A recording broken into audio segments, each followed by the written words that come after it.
All right, power washed everything. Was able to get a percentage of the sanding done. Figured there's going to be another 12 hours of sanding to get all this off. But what got sanded looks good.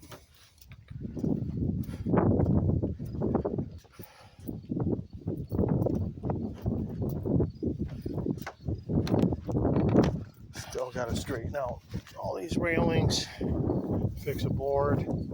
Need to bring a 16-footer. This has to have some sanding done. It's power washed.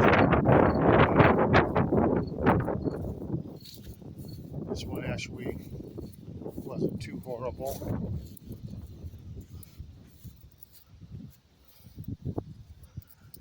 Big storm coming.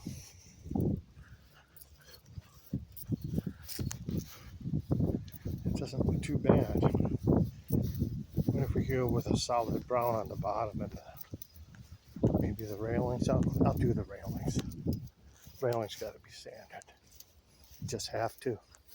Looks like crap.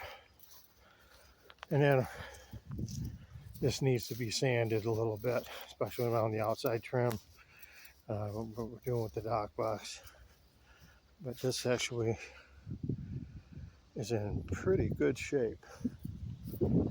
So, figure 12 hours of sanding to go, 14 maybe, and gosh, I don't know, 14 gallons of stain maybe. Okay.